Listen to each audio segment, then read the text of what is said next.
Hi mamas, another video for GoGo Kid. So one of the things that we are talking about today as teachers with GoGo Kid is we have a lot more teachers than we really have students. So I have some tips and tricks on how to help you stand out in the crowd. Number one, a lot of times our parents value the process we go through. And I say that to mean a lot of times if you put on some makeup or you put on a necklace, your hair is done. As crazy as that sounds, a lot of parents will appreciate it and they will rebook you. I keep this necklace by my desk. I do not go through full makeup every day, but I put a little bit here and some bright lipstick. You can't see it very bright right now because I'm using a good light for this, but in my classroom lighting, this looks very bright. Many times I'll use a bright cherry red.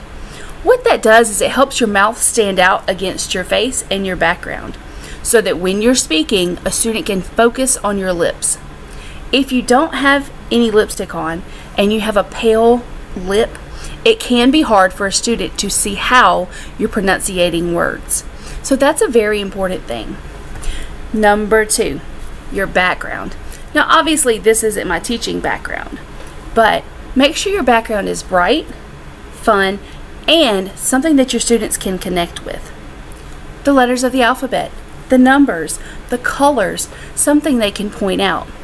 Sometimes when I'm really trying to win a student, I'll actually write my student's name on a piece of paper. I have some star shapes right now, and I'll write Wendy, and I'll post it on my board behind me. When that student comes back, they love to see their name. That's also a great reward. Leads me to number three, the reward program. Make sure that you're giving stars. I do it every 5 minutes. It helps me to not only keep up with my time, but remember to reward the students on a regular basis. I also have another reward that I'll use.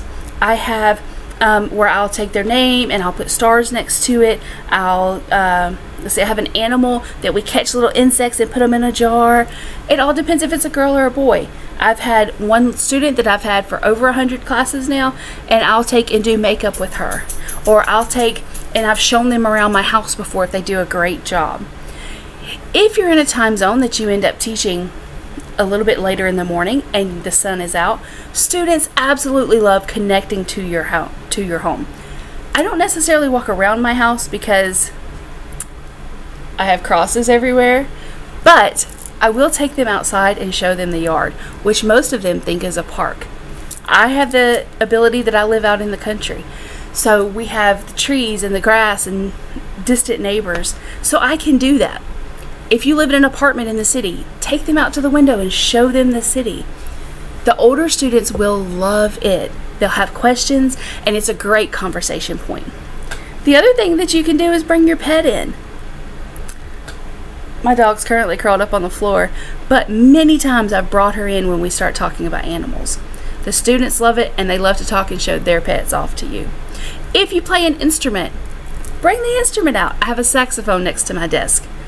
I don't necessarily play very well, but it gets a conversation going, and most students play some type of instrument. Many are the piano. Sometimes it brings up conversations about music, composers that they like, if they like fast or slow, if they prefer to sing. It lets you know what that student's interested in, and that's all another way to get them more interested in coming back to you. I hope that your bookings increase. If you have any questions, concerns about GoGo Kid, please feel free to reach out to me. I would love to talk to you. Comment below, send me an email. That's all down in the bottom.